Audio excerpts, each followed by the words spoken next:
He doesn't shout, he doesn't celebrate, he doesn't explain himself.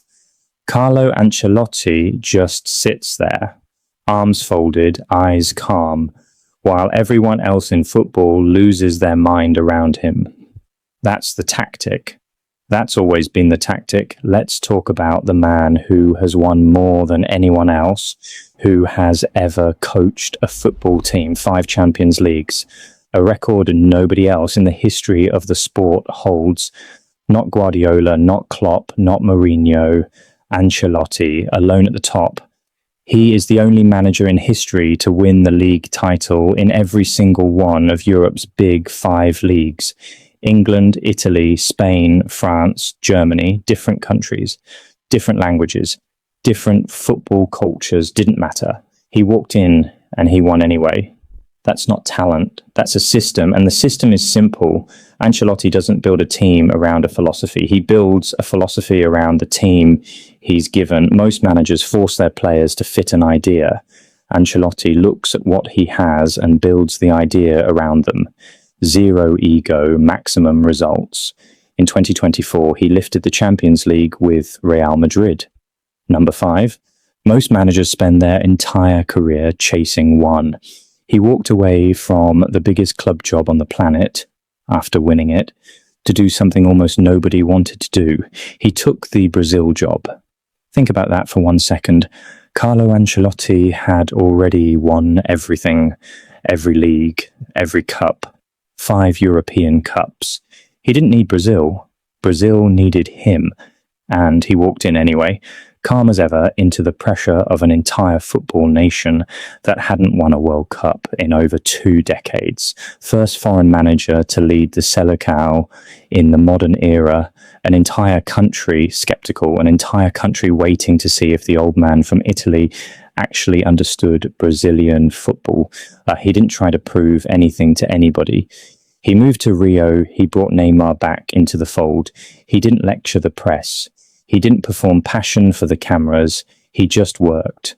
And here's the line that tells you everything about how this man thinks. Ancelotti said it himself, ahead of the World Cup. The tournament isn't won by whoever scores the most.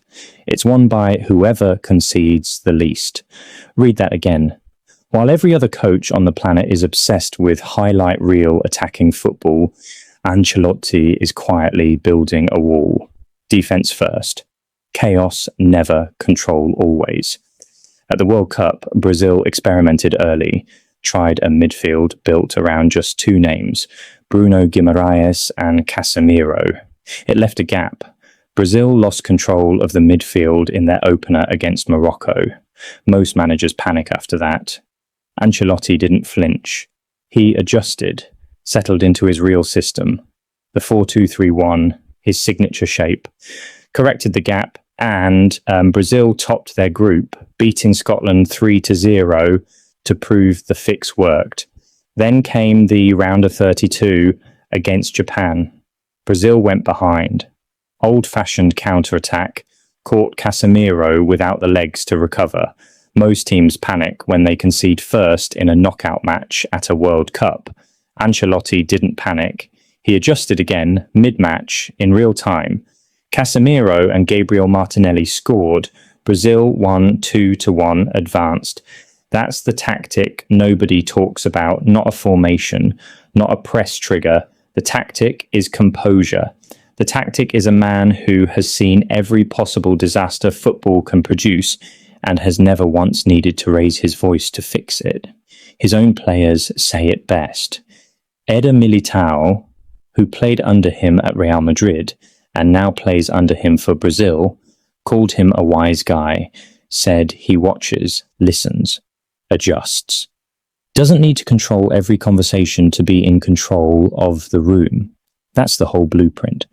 That's the entire Ancelotti method laid out in one sentence from one of his own defenders. He doesn't need to be the loudest person in the building. He just needs to be the calmest. Every great manager in the modern game is defined by an identity. Guardiola, total control, total possession. Klopp, chaos, intensity, emotion on every touchline. Mourinho, conflict, defiance, us against the world. Ancelotti doesn't need an identity. He is the identity. Calm, adaptive, unbothered. Whatever the room needs, he becomes it, without ever losing himself in the process. Brazil's World Cup didn't end the way the entire country dreamed it would, but that's a different story for a different day. What doesn't change is this. Whatever happens next, whichever club, whichever federation, whichever impossible job comes calling, Carlo Ancelotti will sit down, fold his arms, and figure it out, quietly, without asking anyone for permission. That's not a manager, that's a Sigma. Which manager do you think comes closest to Ancelotti's level? Drop the name in the comments.